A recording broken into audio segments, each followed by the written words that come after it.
make sure you put your family first. Don't be scared. Be brave to do hard things. Your music and your voice needs to be heard.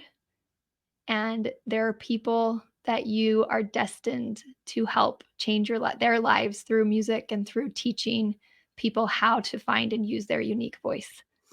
What's up, listeners? Welcome back to Light Beyond Limits, the podcast where we deep dive into the stories and the breakthroughs that people have had with their limitations and the lessons that they learned from it.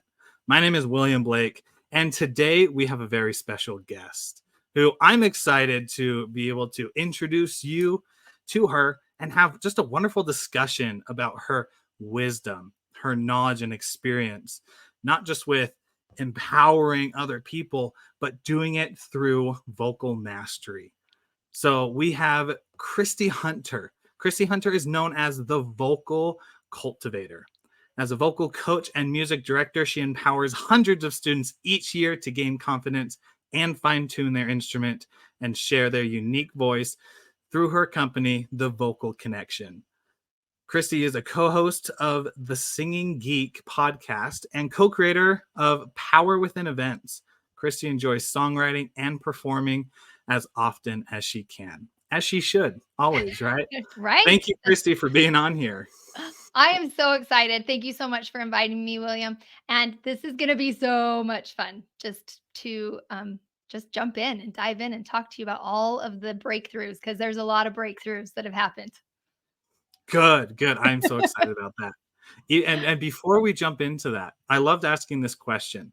So out of all the names, the titles that you've been given, whether by other people or yourself over the last several years, which one for you right now has made the most impact in your life?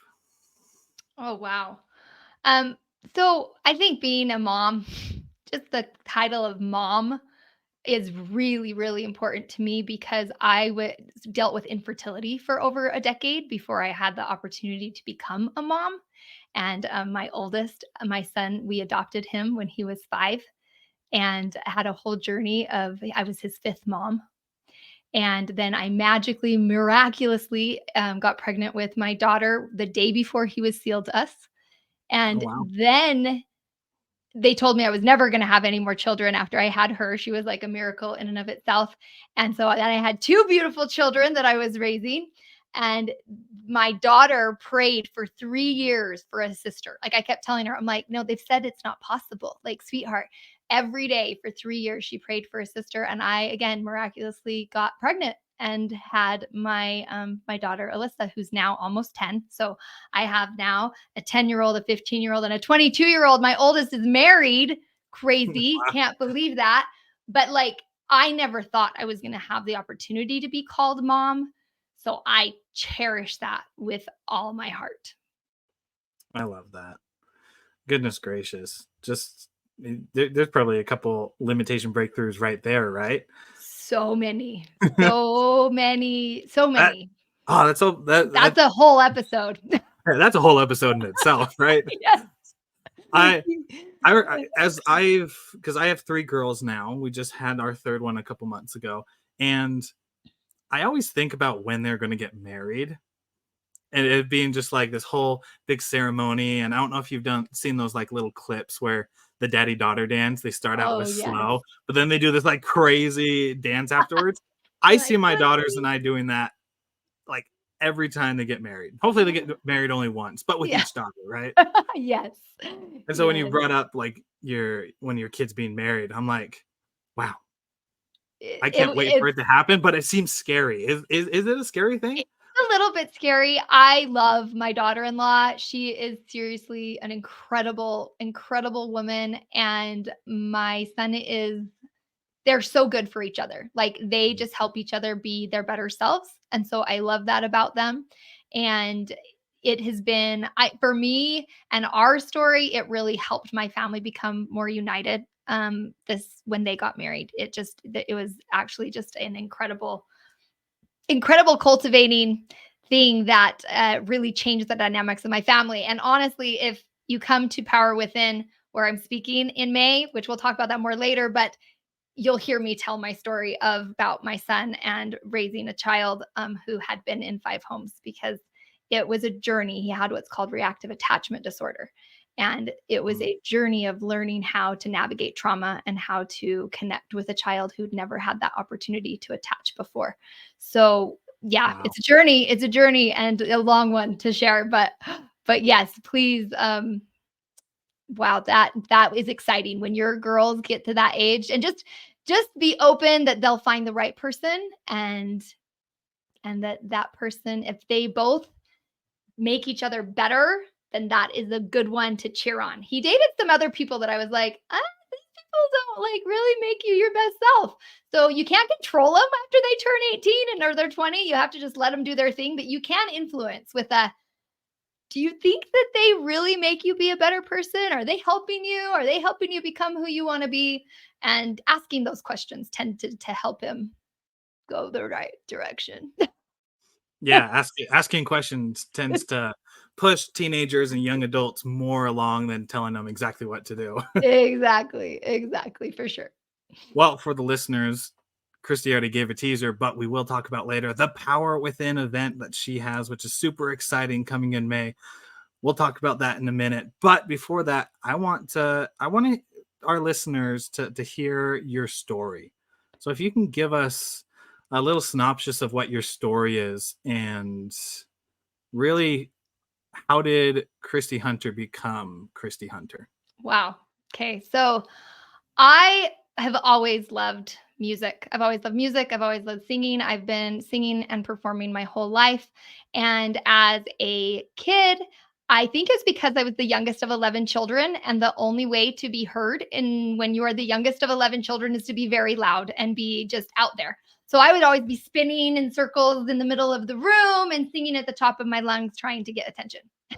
And, um, so that worked, right? I was able to get the attention I wanted to be able to see my family and then go on stage and perform. I performed in elementary school and junior high and high school.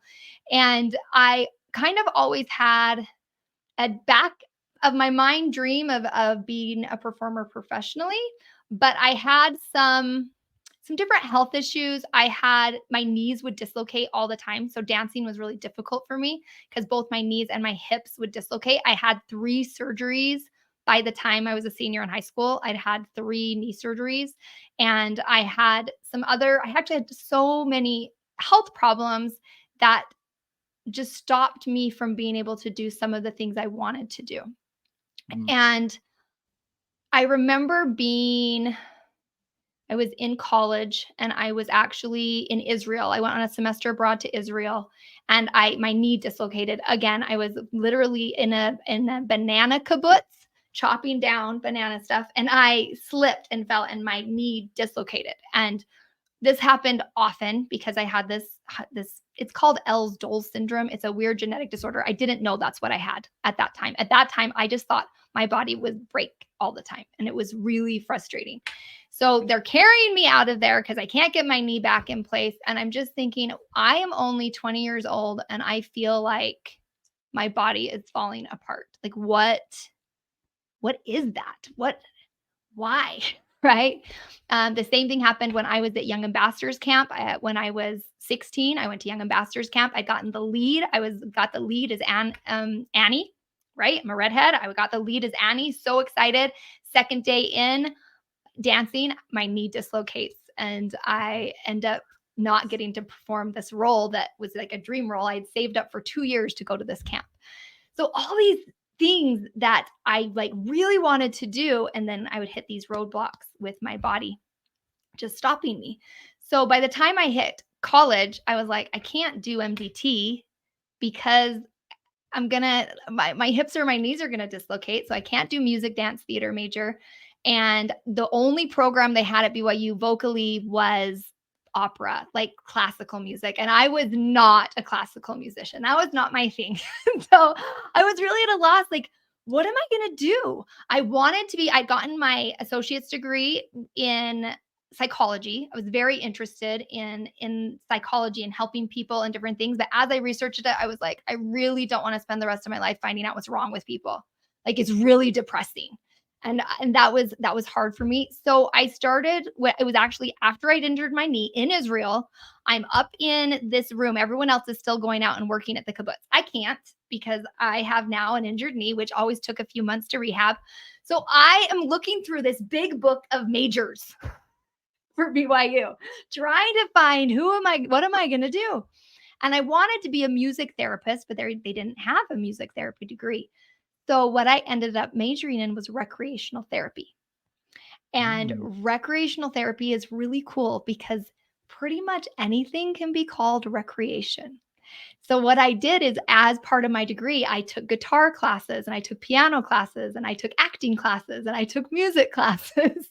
And I basically got my degree in rec therapy and then used my skills in music and theater with at-risk youth at psychiatric hospitals. I worked with seniors at care centers. I worked with families with autistic children. I worked with Special Olympics. And I was able to incorporate all of my things that I loved in a way within my degree as a recreational therapist. So that was kind of like my educational route. So I graduated from BYU and worked as a rec therapist for a few years. I even went to the United States Peace Corps with my husband. We served for 2 years in Mongolia, which, you guys, Mongolia is a very, very, very cold country between Siberia and China. And we literally -40 Wow. 40 a lot of the time. Wow. And I was still dealing with a lot of health problems when I went there. I had what's called irritable bowel syndrome, IBS, and in that country they have very little vegetables. Like they just the diet is like meat and fat and like potatoes and cold root vegetables. So a lot of what are they even called? I haven't had them for so long. Man, can't even think of it. It's like a potato, but it's another root vegetable that they eat tons of that we don't eat in America very often, but it's gone from my brain. So it's Like okay. yame? Kind of like yams and stuff, but they're not very good. They taste like chalk. I worked in the produce section, so I can envision what you're talking about. I just forgot the name of it. Yeah, I'm like, I should know this. They ate a lot of beets. The root vegetables is really what we ended up eating a lot of. And so I actually wrote a grant to a company called Juice Plus that said, hey, like, I have this issue that you guys have helped me so much with my health. Will you sponsor me? Because we don't earn a lot as Peace Corps volunteers. We only earned less than $100 a month. But they did. They sent me a 2-year supply. Juice Plus did. So I had my fruits and vegetables that I could take while I was in this country teaching. And I taught English as well as teaching life skills in the summer to kids. And I got to sing on Mongolian radio, which was incredible. Wow. It was a very cool experience. But while I was doing all of this, the main reason we went to Mongolia was because my husband and I had been married for 5 years and we hadn't been able to have kids. I was dealing with infertility and it was just hard. It was just really hard because everyone around me was having babies. And when everyone else is having babies and you can't, you get really depressed really fast. And I was like, I can't do this. I can't just sit here and watch everybody else live the life I'm wanting to live and I can't. So we did. So we up and left the country and lived in a ger and chopped wood and carried water and changed lives over in this third world country for 2 years. And it was really a great experience. One of my favorite experiences, honestly. Made so many great friends and learned so much about myself. So I came back from there and still couldn't have babies, which was hard. And I would say that's probably was my number one difficult limiting thing that was happening in my life for many years. This idea of wanting to be a mom, but not feeling like it was ever going to happen. And then also feeling like I had all these health issues that were just, I felt like my body was broken because of this. So it was after Peace Corps when I got back, I was dealing with, at this point, my jaw was dislocating, my hips were dislocating still, my knees were everything. Like it was like, now at this point, I'm 24. and 25 maybe. I might even be older than that, but still dealing with all this stuff. And it was my sister who said, you know what? I think you might have this disorder that's called Dohler's syndrome. And she sent me an article about it, and I started researching it. And it's a genetic disorder that has to do with soft tissue, the soft tissue in your body, ligaments. And it's because of a magnesium deficiency. That's what causes it. Okay. Like your body can't absorb it doesn't absorb calcium without magnesium. So if you like, you're never absorbing your calcium correctly because you don't have enough magnesium, and then it makes it so all of your ligaments are really relaxed. So I didn't know this. Well, it turns out this thing causes all of my problems. All of my problems. My knees dislocating, my hips dislocating. It causes the irritable bowel syndrome because the soft tissue in your intestines is that same soft tissue. It caused the TMGA with my jaw dislocating. It caused my scoliosis in my back, like all of these things. And it's funny because you'd think like you still have all the same problems, but all of a sudden, instead of me feeling like I had 100 problems, I was like, I just have one problem. That was a huge breakthrough. It was a huge breakthrough. So I started taking magnesium every single day. I began to take magnesium. I got liquid magnesium, and I would take it whenever I took my calcium. I would take magnesium with it. I upped it to higher dosages. I was working with a nutritionist and making sure I was getting these nutrients that I needed. And my dislocations decreased probably 60% in that next year. And same thing with my symptoms of my IBS, my symptoms of my like back pain, like so many things decreased. And it was because of something nutritional that I didn't even know, that was a genetic thing, that for years I had let that affect me years and years and years. But it was one thing. Isn't that interesting? I find that really fascinating to me. Very, very fascinating. I don't know if you've read the book The One Thing by Gary Keller. Oh, I haven't. It's a good book.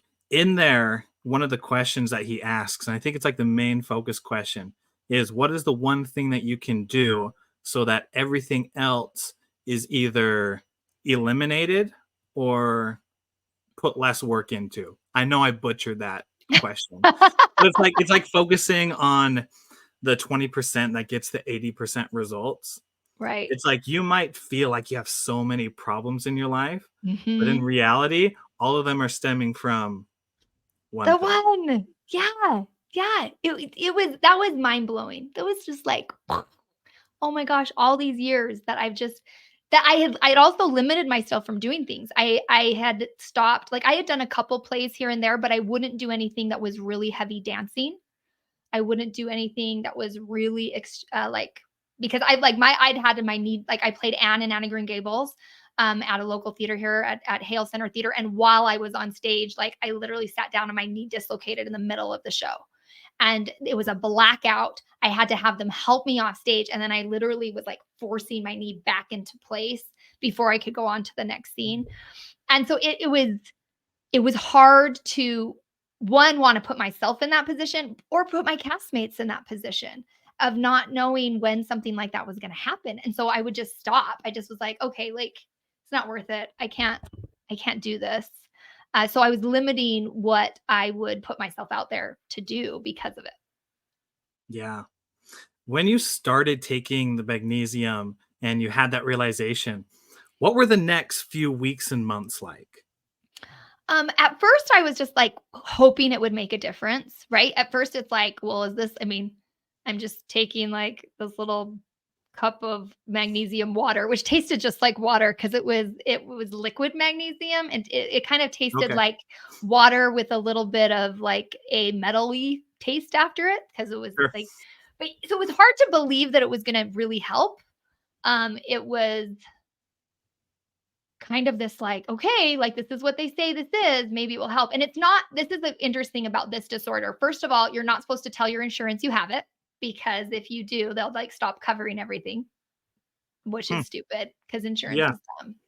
So I've never actually done the genetic testing to get it tested, because when I went to the doctor, they said don't do it because there's no cure.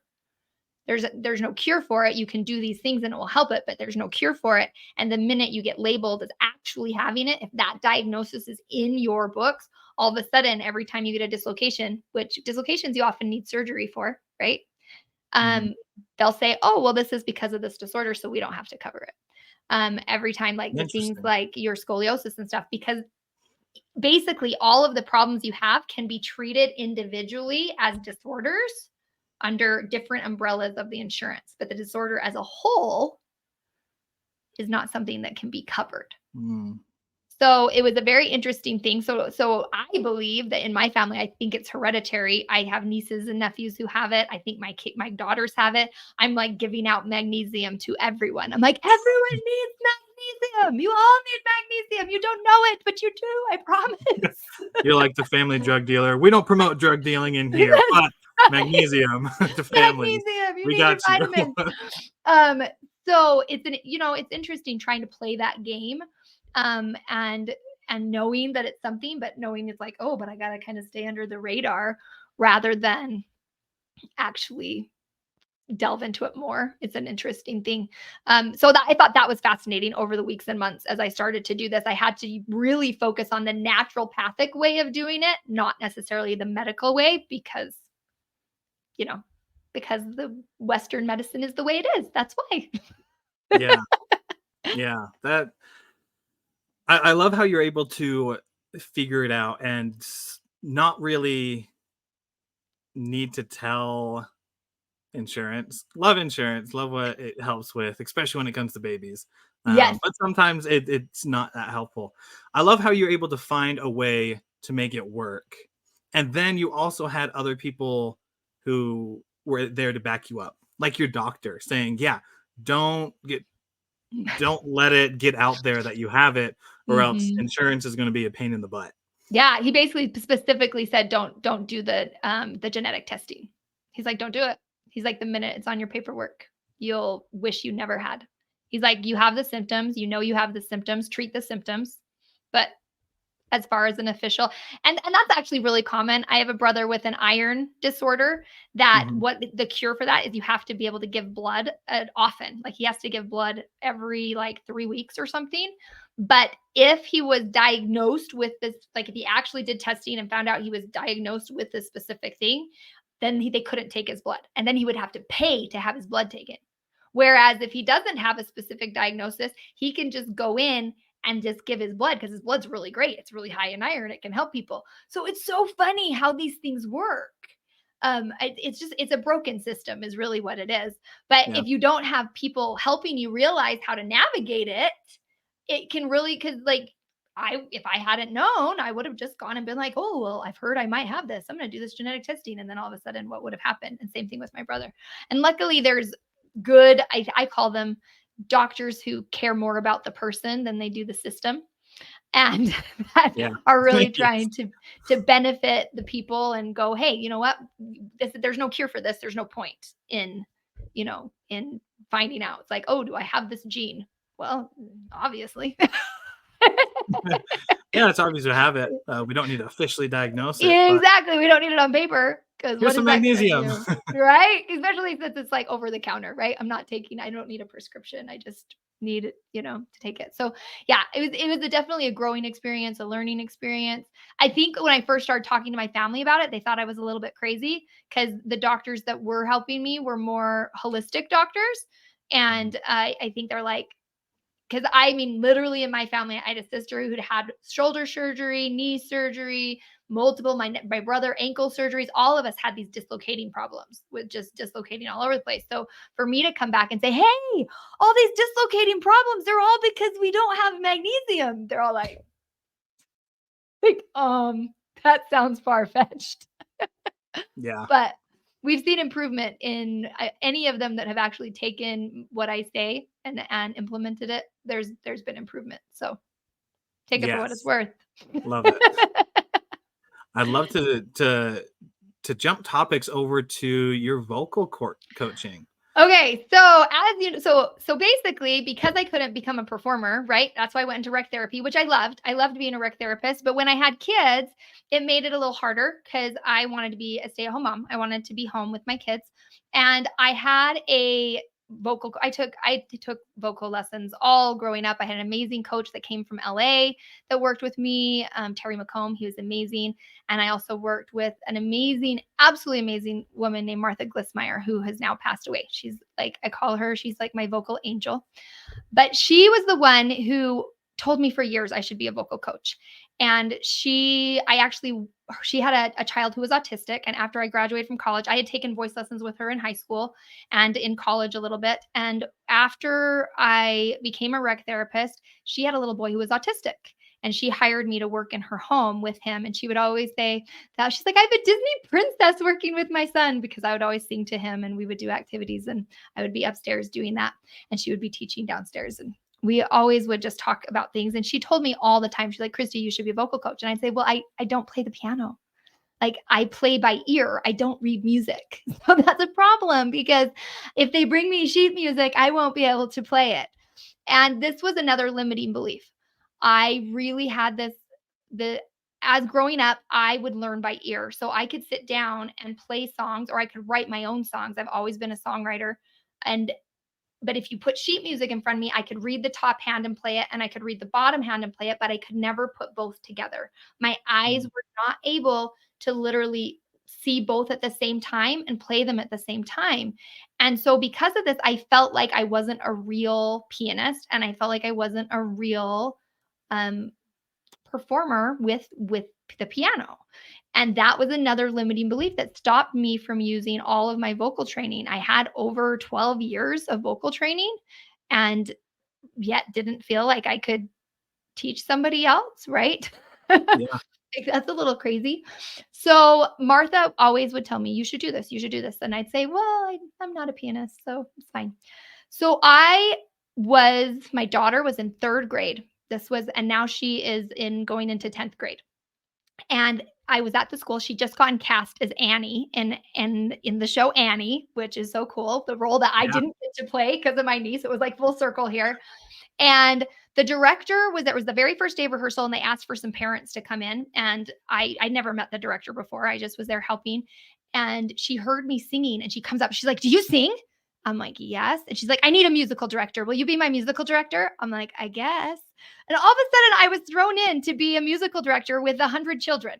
And I was like, okay, cool. Well, by this time, everything is on tracks now. Like, everything is MP3s and vocal tracks, and I can play warm-ups with the best of them, and I can plunk out parts. That's not a problem. My problem is playing accompaniment to a specific sheet of music. So all of a sudden I was realizing, oh my gosh, I can help these kids learn to sing. So I'm doing this with this show, and it was the greatest time. I had so much fun doing this show, and I was like, I want to do this. Like, I love this. And I was running a company with my sister and doing a lot. I mean, I've done a lot of things. I was her marketing director and helping her do that.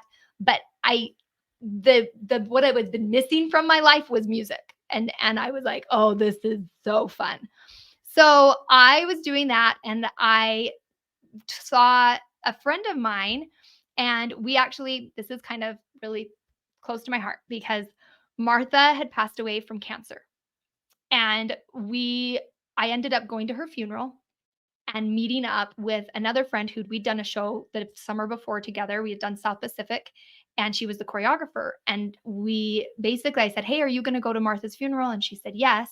And we ended up going together and sitting down, and she is the choreographer for an amazing program called Center Stage Youth Performers. And we were talking, and I told her, yeah, I just finished music directing Annie. It was so cool. She's like, you're a music director? She's like, we're going to need a music director next year, because ours is going to be doing schooling. He had to do his internship and stuff, and he was going to not be able to stay. And I was like, oh, well, yes, I am a music director. And I ended up going and helping that year with that show just as backstage, and fell in love with the program. The most amazing program, amazing directors, amazing people. And the next year I got the job as the music director at Center Stage Youth Performers. I've been there 7 years. We put on absolutely incredible shows, and we have one coming up, you guys. We're doing Camp Rock at Covey Center in Provo. the last week of April. You should all come because these kids are so talented. And that was really when I jumped in, like music was like, okay, I love this. So with them, I opened a studio and started teaching voice lessons with Center Stage. I use 90% of the time it's vocal track. So we use a vocal track and a karaoke track. And I play all my warm-ups on the piano, and that's fine. And then that grew. And we now have 3 teachers that I've helped train there at that studio. And then I opened my own home studio. So then I'm teaching vocal lessons out of Eagle Mountain where I live. And that grew. And I'm also the music director for the elementary school program at Lakeview Academy where my kids grow. So all of a sudden I'm teaching over 200 kids a year how to use their voices correctly. I have expanded what I've learned. I've been training with Tom Burke out of New York and Matilda Lindell out of Sweden, and continued to grow my abilities, doing Estel voice training and speech level singing, and just trying to become even more involved. And so that is kind of my vocal journey of really now fine tuning that is what I am so passionate about, is helping people find their unique voice, teaching them how to sing correctly, giving them the confidence that they can do it, because so often we feel like we can't, like my limiting belief of, because I can't play piano, I can't read sheet music and play both hands at the same time and accompany anybody, I'm not good enough to be a vocal coach. But I'm a fabulous vocal coach, and my kids and my adults that I teach grow so much. And that's why I call myself the vocal cultivator, because I just watch them. I watch them bloom into these amazing performers, and it's the best thing in the world. So that was my journey to becoming the owner of the Vocal Connection Studio, where I run all of my teaching through. You are empowering and inspiring. if you listeners didn't already know that just by hearing her, Kristy is so empowering and inspiring just from simple steps. The biggest, probably out of so many, one of the biggest things as you were telling your story was you had that limitation of, I can't be a music director because I can't play the piano when the sheet music's in front of me. Like, that's just not something I can do. And because of that, I can't label myself as a music director. I can't do what music directors do. And then the opportunity came up where she's like, hey, we need a music director. You jumped in, and it's just like, oh, I don't need sheet music. I can just use my ears, which is cool. I'm that exact same way. You put the piano music in front of me. I think it's because of my dyslexia, but it's just the hardest thing to read. But it is so easy for me to hear a song and then just start like pecking at it at the piano to make it happen. Mm-hmm. And creating songs. Like, it's more natural than playing it. But the one thing that you did was a really incredible principle. And I don't know if you've caught this, but it's the power of saying yes. Because in that moment when they came up to you and said, hey, we need a music director, you could have been like, sorry, can't do it. Ain't no way. I've said no in the past and I'm saying no now. But instead, something within you either was like a ding saying you need to do this, or maybe it was even fear of being scared of what other people think, right? Whatever it was. I think it was I wanted to be with my daughter. I think that was really what it was. Here was my daughter in this show, and I was like, oh my gosh, like this would make it so I could come and do this every day, like with my daughter. How cool is that? Beautiful. And that pushed you to do it. Like, that pushed you to do it. And that created that breakthrough, the limitation. I know, we talk all about, for you listeners, we talk about the breakthroughs and the limitations that we have. It doesn't have to be this massive breakthrough that we have, because for us individually, it obviously is going to be a big breakthrough.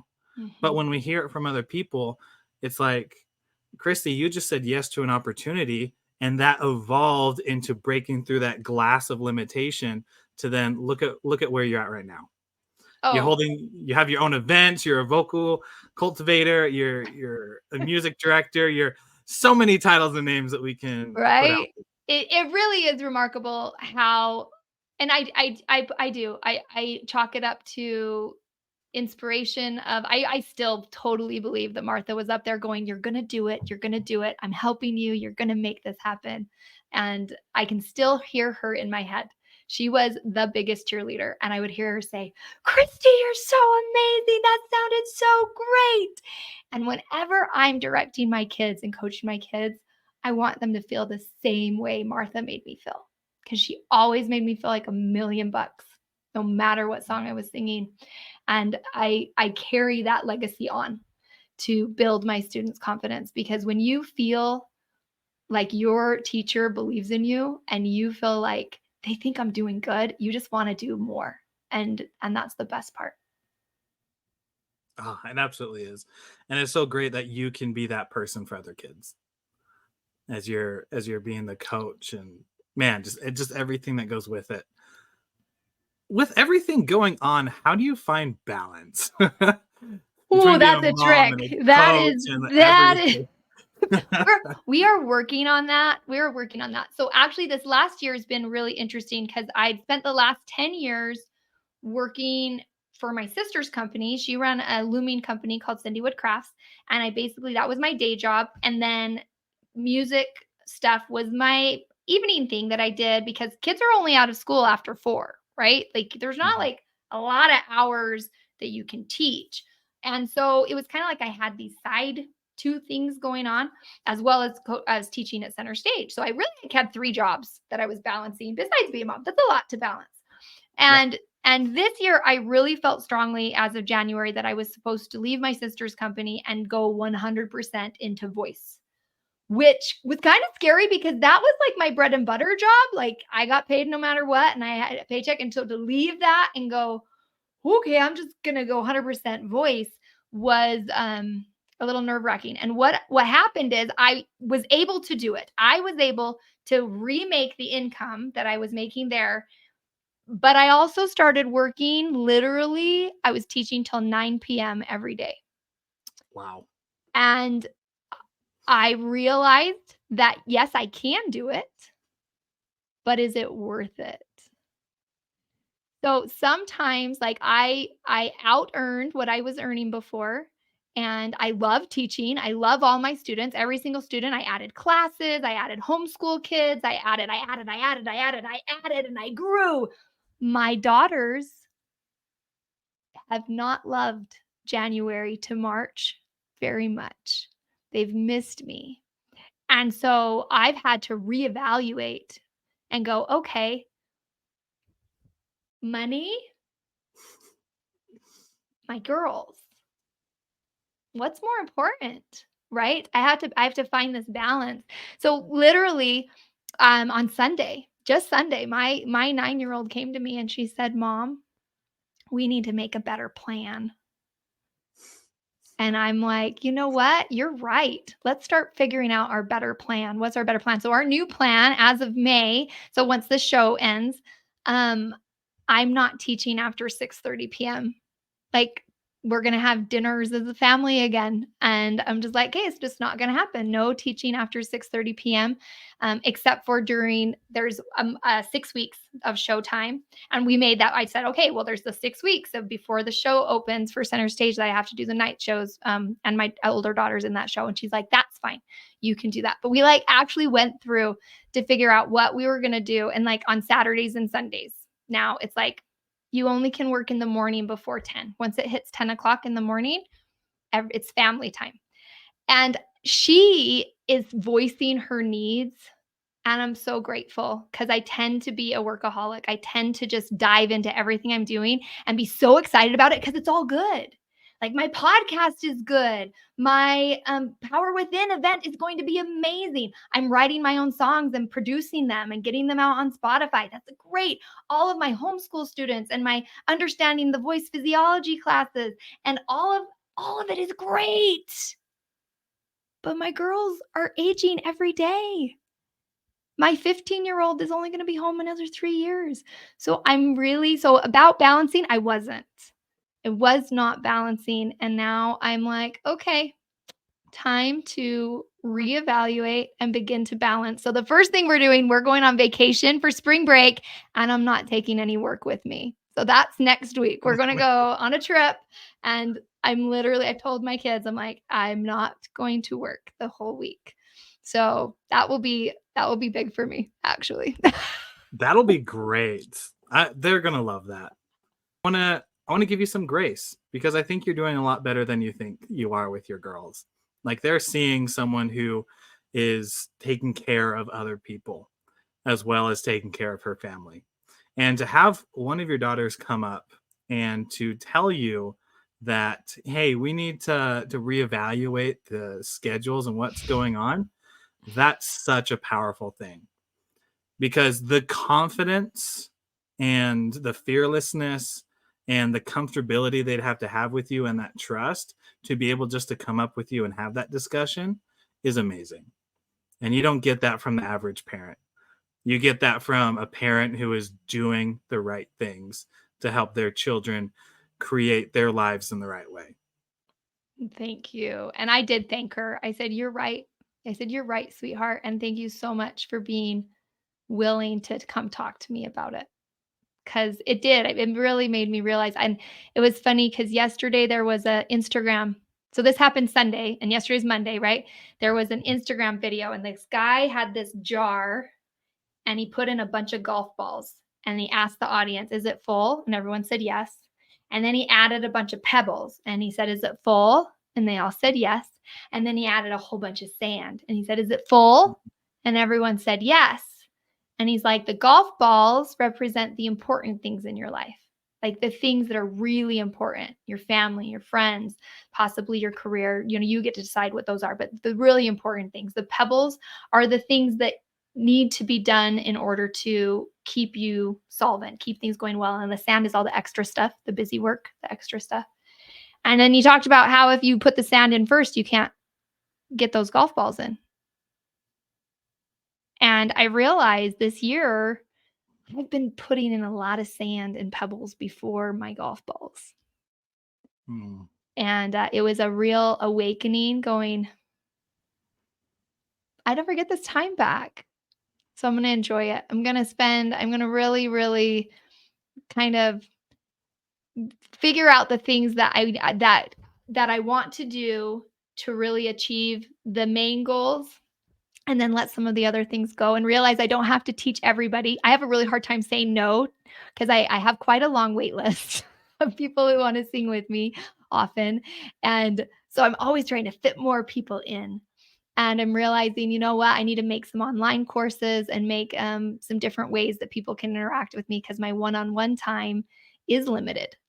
And I can save some of that one-on-one time for my daughters and create some other ways that people who need vocal training can get it still and still work with me, but maybe not on a one-on-one level as I have only done in the past. Yeah. As you cultivate your experiences and the power and the wisdom that you have, you're going to have to start limiting yourself more from those one-on-ones. That's why you might have to increase your price, not to, not to push away the people who can't afford it, but to add the value that you actually share with people. And that will also alone help you have the money to feel that stress load off of you when you want to spend time with your family. I know that's something I've had to do is when I get busier and busier and get that wait list, that's because I need to raise the price and then find another way for them to still get me. I love doing lives. And so going on live, like Instagram live, people can jump on there. You're on there for an hour. You can answer questions that people have. You can do singing for you, like singing practice or share a skill that you have. So, there's a lot of ways of doing it. I've never even thought about doing like a live lesson. That would be really interesting. Yeah, I think that would be pretty cool. That would be kind of cool. I know I love singing. Maybe I need a vocal coach, but I would absolutely, if I saw you on there teaching a lesson, I would jump on. And learn some fun things. Yeah, that would be fun. That would be a fun thing to add into the regimen. That's why I started my understanding the voice physiology classes, because those are group lessons and it really teaches how the vocal tract works, because there's so many parts of the voice that if you don't understand how to manipulate it, then you can damage your voice if you're not using it correctly. And I was like, this is stuff I can teach as a group. Like, and what it does is it streamlines when you start private voice lessons. If you already have all of this information on the anatomy, you can go so much faster in the regular voice lessons. So now I often will tell kids, I'm like, get into my group class, let's do that, and then come into private lessons. Yeah, So yeah. it's Save good. the group and everything that can be taught for the group and the Mhm. courses or whatever it is, and then save those one-on-ones for those people who want to personally get an advantage on what they're trying to Yes. work on. Yes. It's all a growing journey, isn't it? Well. Yes, every single time. We are going to jump into your event, your Yes. main event, the Yes. Power Within. Okay, so Please tell everyone. people, I'm so excited. I'm so excited. One, I have always dreamed of being able to sing the songs I've written and tell my story on stage. I remember watching Hillary Weeks do this at Time Out for Women, which is a big event here in Utah. And I saw that probably over 15 years ago and said, someday I want to do that. So this is my opportunity to do my first key concert note presentation. Super excited. Power Within is going to be May 18th, 2024. We have a VIP session the night before to meet the speakers, and that is on the 17th from 7 to 9 p.m. And we have amazing speakers lined up that are going to come and talk about empowerment, talk about building relationships. We're going to be really focusing on how to reset your lives, how to reclaim your identity of who you are, and how to reignite the passion for what it is you want to do and what you want to achieve in your life. So I hope you'll clear your schedule. You can get your tickets at powerwithinevents.com. And those are on sale right now. And I'm even going to do a coupon code as part of this. So you can use the coupon code to get 25% off your ticket. So I Yes, hope you'll and come. all of those links and everything. Yes, and all those links and everything for you listeners will be down in the description. So we'll make sure that you get those. And specifically, for our listeners, that 25% off, each of you should go in there and try and get your ticket, because this is going to be a great, great event for empowering women. Just to reiterate, all those links are going to be in the description with the coupon code and everything. Kristy Hunter, I'm just glad that we were able to have this conversation, that you were able to come on and share, just as the the cultivator, just your wisdom and your vocal experience and everything. I always like to end with a special question. Now, I got this idea from a podcast. I wish off the top of my head I can remember it. But basically, they ask the previous person that we had an interview with, and that they had an interview with, a question to ask the next person who's going to be on. So Okay.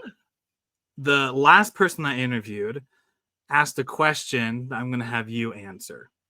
Now, they don't know anything about you, and you don't know who it is. And Mm-hmm. so let me quickly pull that up for you. Exciting. I know. I when I found this idea, I thought it was the coolest thing in the world. Okay. The question is, what is the advice the future version of you 20 years ago would be giving you? So I think it phrased So it weirdly. my 20-year in the future person telling I me think that's now. it. Yeah. So what advice would the future version of you 20 years from now be giving you today? I think they're going to tell me, they would be saying, make sure you put your family first. Don't be scared. Be brave to do hard things. Your music and your voice needs to be heard. And there are people that you are destined to help change their lives through music and through teaching people how to find and use their unique voice. And stay in tune and in alignment with your Savior and your God, and you'll be guided to exactly where you're supposed to be, one day at a time. Beautiful. And that wraps up another episode of Light Beyond Limits, where Kristy Hunter, just an amazing woman, just full of empowerment and inspiration, and full of just smackdown advice and good, again, just great inspiration. If you've been inspired, go ahead and you can follow Kristy at, we'll put the links in the description. Actually, Kristy, where can people follow you at? So I have 2 Instagrams. So I have the Vocal Connection, at the Vocal Connection, and at Kristy Hunter Voice. You can follow either of those. The Vocal Connection is focused more on my children and kids students. So I do a lot of fun warm-ups and things there. And Kristy Hunter Voice more follows my music career and speaking career. So it's more geared towards adults. And then I have my website. I have both website, KristyHunter.com, as well as the vocalconnection.com. Awesome. And all those links can be found in the description below. So for all you listeners, continue to be awesome, continue to empower yourself, and always remember that your voice is unique. And as you go throughout the world and throughout your entire life, you are unique, and you are not meant to be common among everyone else, but you are meant to stand out among the stars. So go write your story and take the first step that you need to break through the limits that you need to. We'll see you later on the next episode of Light Beyond Limits.